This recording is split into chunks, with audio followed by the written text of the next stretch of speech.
svæðinu frá Siglufirði til Bakkafjarðar eru 13 sveitafélög með liðlega 29.000 íbúa sem eru 9% af íbúafjölda landsins.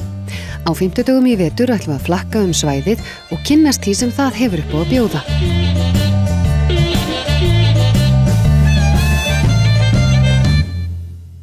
Á flakki okkar svæðið frá Siglufirði til Bakkafjarðar ætlum við nú að halda áfram að beina sjónum okkar að ferðaþjónustunni. Við fræðumst ferðaþjónustu á Siglufirði, fiskidaginn mikla á Dalvík, heimsækjum jólagarðinn í Eyjafirði, skúlagarði í Kelduhverfi og gljúfrastofu í Vatnajökulsþjóðgarði. Það hefur orðið mikil breyting síðustu 2 árin myndi ég segja. Eftir að þessi áhersla varð á vetrarferðamennsku þá hefur Norðurlandi verið að koma mjög sterkt inn. Samaskapi eftir að það fjölgaði svona mikið ferðamönnum sem koma til landsins, þá eru fleiri og fleiri farnir að vilja koma beint út á land og sleppa kannski við að fara á þessa klassísku ferðamannastaði vegna þess að erlendi ferðamaður sem kemur til Íslands, hann vil gera eitthvað sem er öðruvísi og einstakt og einhver annar hefur ekki prófað áður og þess vegna er hann alltaf að leita meira og meira inn á landið og víðar landið og þar hefur við komið mjög sterkt inn með spennandi áfangastaði sem að menn bara vilja ekki sleppa. Eitt þessara sérstöku staða sem hiklaust dregur ferðamenn norður í land er Ásbyrgi í Vatnajökulsþjóðgarði. Gljúfrastofa sem er við mynni Ásbyrgis er gestastofa Vatnajökulsþjóðgarðs á norðursvæði og þar er Hjörleifur Finnsson þjóðgarðsvörður. Já, þjóðgarðurinn er stofnaður 1973, það er að segja þjóðgarðurinn í Jökulsárgljúfrum. Síðan þegar Vatnajökulsþjóðgarður er stofnaður 2008, þá rann þjóðgarðurinn í Jökulsárgljúfrum inn í þennan stóra þjóðgarð sem er jafnframt stærsti þjóðgarður Evrópu. Og þetta hérna, hús yfirbyggingin er gljúfrastofa. Hvaða tilgangi þjónar gljúfrastofa? Hún þjónar fyrst og fremst, hún þjónar mikilvægu fræðsluhlutverki þjóðgarðsins og síðan hefur hún ákveðið hlutverk sem upplýsingamiðstöð fyrir svæðið henni kring. En hvaða þýðingu hefur það að hafa gljúfrastofu hérna? Fyrir ferðaþjónustu tel ég að hún sé gríðarlega mikil og fyrst ber að nefna bara almennt að hafa þjóðgarðar gríðarlega fyrir nánast sjálfvirkt ferðamannaseglar bara út frá þeim væntingum sem að fólk ber til þeirra á alþjóðavísu. Vatnajökulsþjóðgarður var stofnaður árið 2008 og spannar hann 13% af flatarmáli Íslands og er stærsti þjóðgarður í Vestur-Evrópu. Hann skiptist í 4 rekstrarsvæði og eru gestastofur á hverju svæði, en þær eru upplýsinga- og fræðslumiðstöðvar. Persónulega þá er ég þeirri skoðun að það væri mjög jákvætt að fleiri svæði á landinu færu undir þjóðgarð, en auðvitað þurfa að fylgja því einhverju peningar. Og það er í rauninni þá frekar að pissa í skóinn sinn að stofna þjóðgarð án fullnægjandi fjárveitinga vegna þess að þá svíkjum við í rauninni þetta loforð sem við varum að tala áðan. Fólk væntir þess frá því að ferðast annars staðar þjóðgarð í heiminum að það sé lágmark af upplýsingum, af aðgengi og upplýsingum aðgengi og sumir hlutar garðsins eins og venjulega jaðrarnir. Þeir þurfa að vera mjög aðgengilegir. Það þýðir ákveðnum stöðum eins og kannski stærstu seglunum, eins og Dettifossi. Það þarf að vera aðgengi fyrir alla, það er að segja fyrir hjólastóla. Og sama á við gljúfrastofu. Vegna skorts á fjárveitingum frá hruni, þá hefur gljúfrastofa aldrei verið kláruð. Það er að segja, það er ekki búið að malbika bílastæði hérna. Og þegar ekki malbika bílastæði, þá ertu ekki með aðgengi fyrir fallaða. Og svona mætti lengi telja. Við höfum gert mjög margt gott og það ber að hugsa það líka. Við höfum gert ákveðna hluti vel en við erum orðin mjög eftir á. Þetta stangast ótvírætt á það þegar maður fer hérna og ferðast svæðið og hittir fólk í ferðaþjónustu sem er að byggja upp sína starfsemi og vill teygja jaðartímabilin til beggja átta og ná inn ferðamönnum yfir lengri tíma að ef að þessi strúktúr er ekki í lagi, þá virðist þetta eins og þetta bara smellir ekki saman. Nei, þessi eilífa, þessi vítahringur, hænan eggið, hvort á þjónustuna koma undan túristunum en túristunum undan þjónustunni. Nú er það eins og eiginlega orðið þannig að túristarnir eru komnir á undan þjónustunni. Og besta auglýsingin náttúrulega hvernig þeir upplifa síðan svæðið. Nákvæmlega. Ja. Úr þjóðgarðinum liggur leiðin í Jólagarðinn. Jólagarðurinn í Eyjafjarðarsveit á Hrafnagili í einungis 10 mínútna akstursfjarlægð frá miðbæ Akureyrar. Hann dregur að sér fjölda ferðamanna sem vilja upplifa jólin óháð árstíð. Benedikt Gretarsson einn eigandi Jólagarðsins. Hvernig kom þetta til bara í upphafi að Jólagarðurinn og jólahúsið í garðinum? Það til? Fyrst held ég við höfum bara verið þreytt seint að kvöldi og fengum þessa hugmynd. Við höfðum ekki séð svona eða heyrt svona þegar við byrjuðum á þessu, þannig að við vorum ekki að apa upp eftir einhverju öðru sem til út í heimi. Þannig að þetta var algjörlega okkar barn upphaflega og fyrst átti þetta nú bara að vera svona, starf fyrir konun og börnin. En það svo sem breyst í tíman. Lýstu aðeins fyrir okkur, þetta er náttúrulega eins og hálfgerð ævintýra veröld, ekki mér að minnsta kosti að koma hingað inn. Hvernig hugsið þið húsið? Já, það byrja nú strax bara utan að þegar við ákvaðum að húsið yrði svona eins og það að þá var þetta strax kappsmál hjá okkur til þess að setja lakrískonfettið á þakið. Til þess að kannski sóttum við þá bara hugmyndin í Hans og Gretu, nammi húsið. Og það kannski, þar byrja bara að þetta væri svona pínulítið ævintýri. Og svo vorum við bara, fyrstu 7 árin, þá vorum við bara upp í þessu litla húsi. Og þá var bara annarkvort urðum að gera eitthvað, því að húsið var orðið lítið. Og við tímdum ekki að stækka, þá stækka maður ekki neitt og maður situr aðeins framan á sig, heldur bætir maður við sig. Og þá ákvaðum við að gera kjallarann, þannig að það væri þá meiri viðbót heldur en stækkun. En þó að Jólagarðurinn síðu þetta náttúrulega verslun, þá enga síðu hefur verið að marka sér í rauninni sæti sem eitt af bara mestu aðdráttaraflunum í ferðaþjónustu í Eyjafirði, allavega mati margra. Hvernig skilgreinir þið? Ertu ferðaþjónustu fyrirtæki? Ég hef stundum, ég veit ekki hvort ég bjó það til eða einhverju aðrir en ég hef stundum kallað okkur afþreyingarverslun. Já. Það er svolítið skrítið orð, en afþreying eitthvað sem ferðamaður sækist eftir og til þess að geta haft þessa afþreyingu til staðar að þá ég að selja. Og jólin nú alltaf svona svolítið glys og glingur og fólk kaupir þá minjagrip. En varðandi ferðaþjónustuna, hvernig er skipting? Þetta virðist oft skiptast hjá fyrirtækjum í innlenda og erlenda markaðinn. Hvar dettur þú? Fyrstu árin, ég hugsaði kannski 5 árin, þá varum við nánast í eingöngu með innlendan ferðamann eða innlenda gesti. Og það ekki fyrir en fyrirtæki orðið kannski 5-6 ára sem við förum að fá erlenda gesti og þá nánast eingöngu í maí, júní, júlí og ágúst.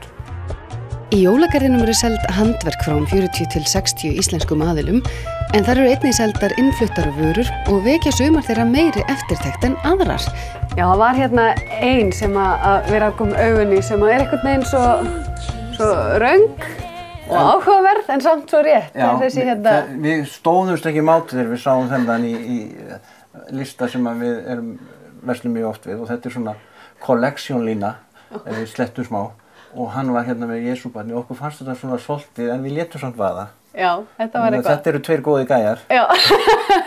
Jólarsynnin annars vegar og hann í vöggunni hins vegar. Þannig að þeir eru góðir saman. Hvað sjáum við nú eiginlega hér? Þetta bara aðalkjallingja, þetta gríla.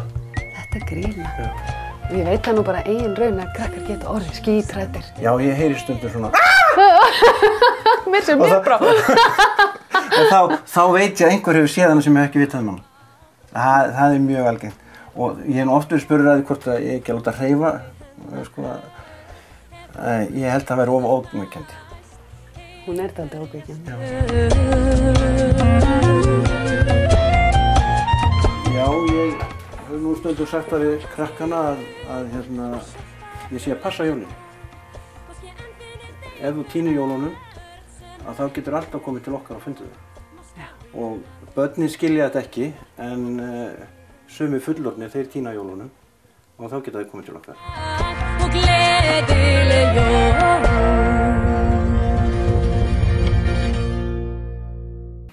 Akureyri svona miðpunktur fyrir ferðaþjónustuna. Sterkur kjarni þar sem að innviðirnir hafa byggst upp að miklu leyti kannski vegna innlendra ferðamanna. Þannig að við erum komin með gistingu, veitingar og afþreyingu sem þarf til þess að halda mönnum á svæðinu og til þess að draga menn hingað. Og það að hafa svona sterkan kjarna skiptir máli fyrir ferðaþjónustu á öllu Norðurlandi, til dæmis varandi flug inn á svæðið, vegna þess að flugfélög þurfa að sjá að það sé aðstæða til staðar til að taka á móti ferðamönnunum. Frá Akureyri nú orðin einungis klukkutíma akstur til Siglufjarðar, en þar hefur ferðaþjónusta aukist mjög undanfarin ár. Tilkoma Héðinsfjarðarganga skiptir þar líklega sköpum. Fyrirtæki Rauðka hefur verið áberandi í uppbyggingu og sviði ferðaþjónustu frá því að það var stofnað. Finnur Yngvi Kristjánsson verkefnastjóri hjá Rauðku, en hann segir ýmislegt þess valdandi að ferðaþjónusta á Siglufirði hafi vaxið líkt og raun ber vitni undanfarin ár. Við náttúrulega búum rosalega vel á því sem að Örlygur hefur gert hérna og Síldarminjasafni, sem að byrjaði rétt fyrir aldamótin. Og það var kannski svona fyrsti vísir að svona metnaðarfullri uppbyggingu af ferðaþjónustu á Siglufirði. Og síðan náttúrulega kemur þjóðlagasetri og svo náttúrulega bætta samgöngum með Héðinsfjarðargöngum. Og það svona, þetta þrennt kannski bjóð til grundvöllum fyrir alvöru uppbyggingu á ferðaþjónustu á svæðinu. Og þeim viðsnúningi sem hefur orðið á Siglufirði í rauninni. Og þið hafið farið að gera náttúrulega ýmislegt. Já, við stöndum í ýmsu og rekum núna 2 veitingastaði hérna og veislusal. Og svo stöndum við núna að því að fara í uppbyggingu á hóteli, 68 herbergja hóteli. Þar er inni 3 stóra svítur sem eru 50 fermetrar hver, jafnvel stærri. Þannig að þetta verður mjög svona, og sérstaðan verður mikil. Það er kannski ekkert endilega stærðin á hótelinu, heldur líka bara sérstaðan á því, úti í smábátahöfnina og í þessum viðarstíl eins og húsin hérna við höfnina og svoleið. Þannig að þetta verður svona klassa hótel með mikla sérstöðu sem að verður gaman að gista á. Sko. En hvað er það sem gerir það verkum að uppbygging sem þessi fer af stað? Þetta byrjaði kannski það leyti sem að við vorum að byrja, en samt aðeins fyrr, svona þegar fólk byrjaði að taka hérna til í garðinum heima á sér og gera upp hús hérna í góðærinu. Það voru kannski fólk sem var að koma aftur og kaupa upp eignir sem að bjó fyrir sunnan þá. En síðan tók kannski svolítið stökk eftir að við byrjuðum og sjálfsögðu það ásatt öðru smita vel út frá sér. Og hérna eru ýmsir þjónustuaðilar farnir á stað líka eins og nýbúið að opna nýtt gistiheimili á gömlu Hótel Höfn sem er mjög skemmtilega uppbyggt líka. Og svo náttúrulega fullt af galleríum og ásamt því að fólk íbúar að taka til heima hjá sér og gera fínt, sko, sem að hefur svo rosalega mikið að segja fyrir bæði uppbyggingu og ferðaþjónustu og náttúrulega bara bæinn í heildina.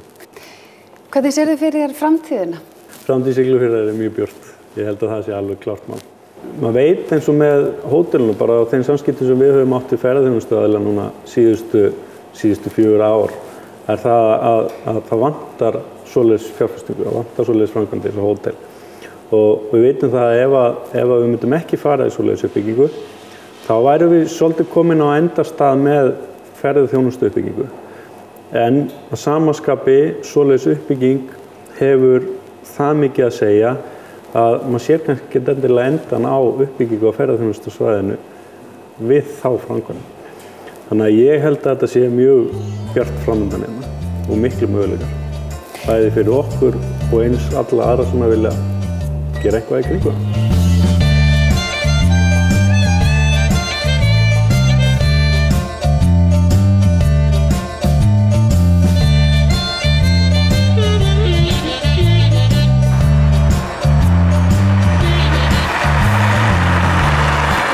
Gistiaðstaða er skiljanlega eitt af því sem skiptir höfuðmáli í uppbyggingu ferðaþjónustu.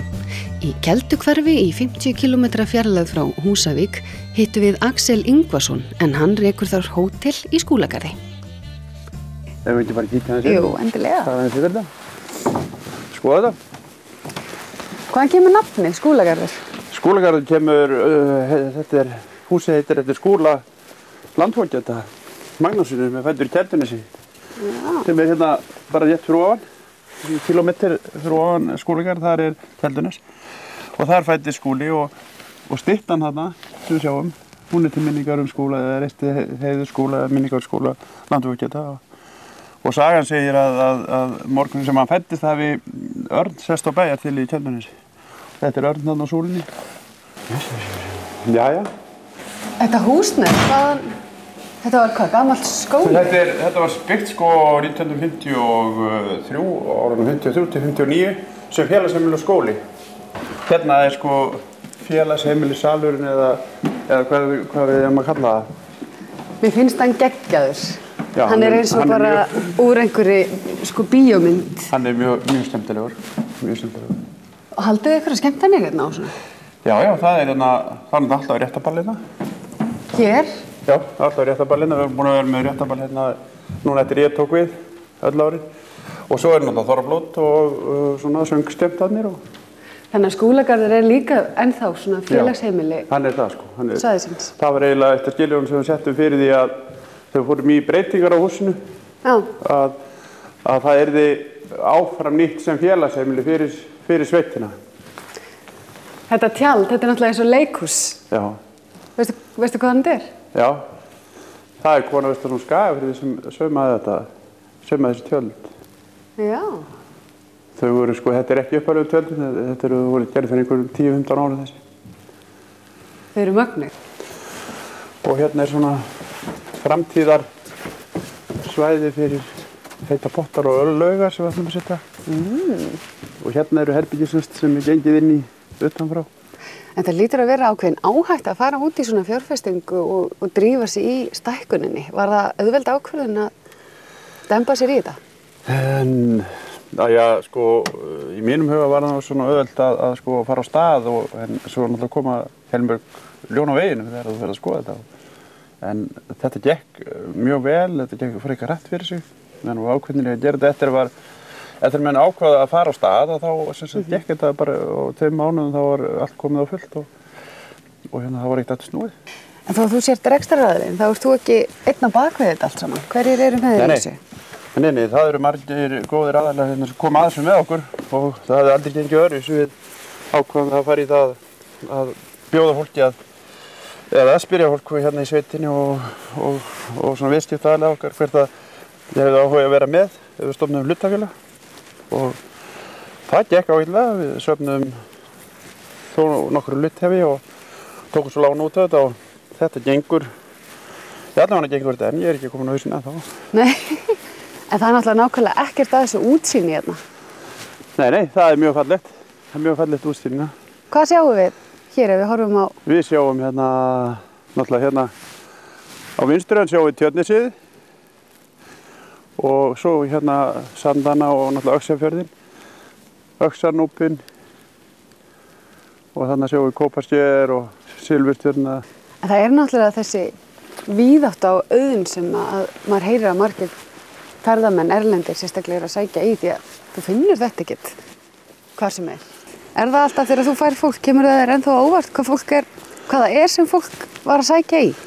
Já, þetta er alltaf, maður er alltaf, það er alltaf eitthvað nýtt í því sko, maður hittir alltaf fólk sem að maður skilur ekkert akkurat kemur kannski sunnan frá einhvers staðar innan úr Evrópu til þess að fara í hvalasiglingu og Húsavík eða svo eitthvað stund.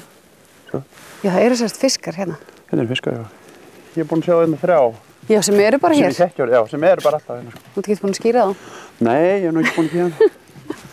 Gerum það núna, ripp, rapp og rupp. Já, hvers vegna ekki. En hvað með innlendu ferðamennina? Eru við að láta sjá okkur? Það er náttúrulega alltaf lítið, sko. Það er óbílega, já, ég get trúið 80-85% af okkar gestum eru erlendu ferðamenn. Hvað finnur þú mun á því hverju innlendu ferðamennir og þeir erlendu eru að sækjast eftir þegar þeir koma hingað? Nei, mér finnst það ekki mikið munur sko á því þessi sem koma. Það er bara alltaf lítið af Íslendingum sem koma sko. En áttar hreinlega innlendi ferðamenn sig á því hvað þetta svæði hefur búið að bjóða? Ég veit allan að sjálf ég er alltaf að vinna í þessu bara að taka sjónvarpsviðtöl og það kemur endalaust á óvart. Meira segja í Eyjafirði sem er nú heimasvæðið mitt. Já. Hvað er endalaust í boði? Já, nei, ég held að fólk kannski þekki, þú veist, sitt landa ekki allt og vel sko, Íslendingar, þegar þau eru kannski að ferðast meira þetta og það er fullt af svæðum sem að, og hérna hjá okkur sem að eru mjög merkileg og eru ekkert á allra viðtörði, það er alltaf eitthvað sem kemur mér á óvart.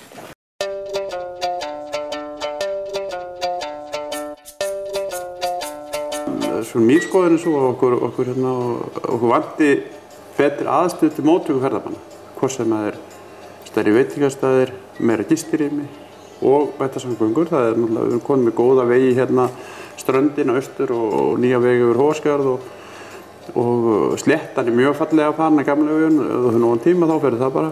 Og svo austur í Þistufjörð, út á Langanes, austur yfir Bakkafjörð. Þetta er orðnir svona megnin til með bundust litlaði þessi vegir. Það er aðeins í Bakkafjörðinni sem er eftir. Og síðan sko við þurfum bara að hafa meira rými til að taka og betri aðstöðu til að taka á móti fólki og þegar það er ekkert þegar nýju vegurinn kemur, Dettifossvegurinn klárast, þá náttúrulega eykst umferðin hérna umtalsvert.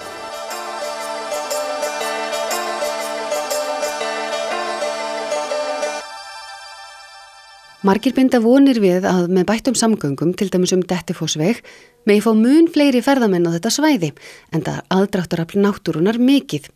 En það er ekki bara náttúran sem laðar að sér ferðamenn. Eitt helsta aðdráttarafl innlendra ferðamanna yfir sumartíman eru bæjarhátíðir sem haldnar eru víðsvegar land. Ein þeirra er fiskidagurinn mikli á Dalvík. Hvað gerir svona hátíð fyrir bæjarhátíðina? Það er mjög margt. Þetta er margþætt og hefur eiginlega ótrúlega mikil áhrif allt árið, segi ég, og svona kannski yfir harðasta tíman á vetrinum þá hafa sagt mér það að fiskidagur fleytir þeim yfir erfiðasta tíman, sem sagt tekjulega séð. En hvað með gildi fyrir ferðaþjónustuna? Þetta hlýtur að skipta miklu máli, kannski ekki einu sinni bara þessi helgi, heldur bara að muna eftir Dalvík þegar svona lítill staður verður svona ábyrgðandi yfir eina helgi.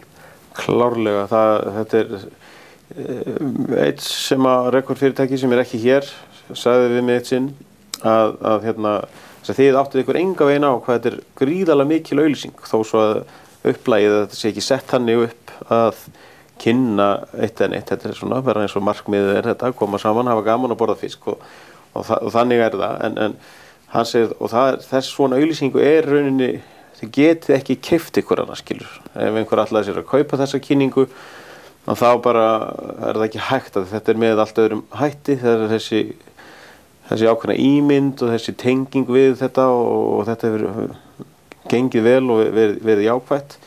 Þannig að úthafið skiptir þetta máli og margir bara vita af Dalvík fyrir þetta.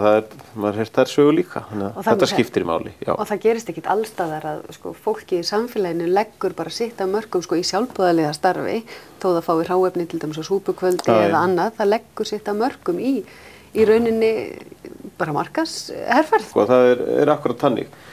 Og það er ekki bara að þú minnst á súpukvöld, það eru ótrúlega mörg störfin sem að margir eru inn af hendi og sumir búin að gera það í 13 ár sem er akkurat bara svona samfélagsverkefni. Leggja og margir vinna í marga daga í sjálfboðavinnu að því að það er gaman en árangurinn af því og þetta skilar mjög miklu. Finnur þetta líka því að nú eru hátíðir hérna allt svæðið, við sjáum síldarævintýr á Siglufirði, blúshátíð og berjadagar. Við sjáum við getum haldið hérna áfram eiginlega allt, handverkshátíðin á Hrafnagili, mærudagar á Húsavík og svo framvegis. Finnur þú sjálfur fyrir því að þetta vekur athygli þína þegar þessar slíkar hátíðir eru annars staðar? Klárlega og ef ég þekki fólk sem ég gerir frá þessum stöðum að þá skiptir þetta máli og margt af þessu sama og ég hef verið að tala um og upplifa þá finnur maður þetta og heyrir á þessu fólki.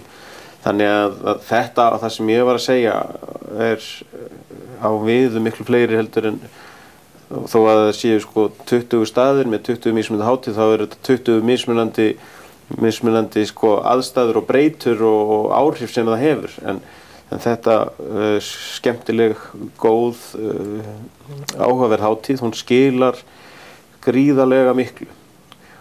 Ekki bara eitt er það að fjölmiðlar fjalla um það, en að þegar fólki sjálft, gestirnir, ánægðir gestir, fjalla það og þeir eru ekki bara að ræða eitt skipti, þetta poppar upp mörgur sinnum á ári og þá minnst á staðinn í hver skipti og það verður að minnast á hana því að það eitthvað skemmtilegt, eitthvað jákvætt. En horfum aðeins til framtíðar svona í lokin. Þetta ekkert sjálfgefið að Fiskidagurinn miklu sé alltaf haldinn. Þetta miklu peningar, mikið af fólki sem þarf að starfa við þetta og bærinn náttúrulega hreinlega undirlagður. Eru þið komin til að vera Fiskidagurinn miklu? Já, við höfum sagt það meðan að styrktaraðilar og íbúar eru tilbúnir. Þá bara þetta komið til þess að vera komna tíð þannig að það engan bilbug að finna á neinum. Þannig að meðan þetta svona, þá bara verður þetta ókvæðna tíð. Það þannig. Bicycle, bicycle, bicycle. I want to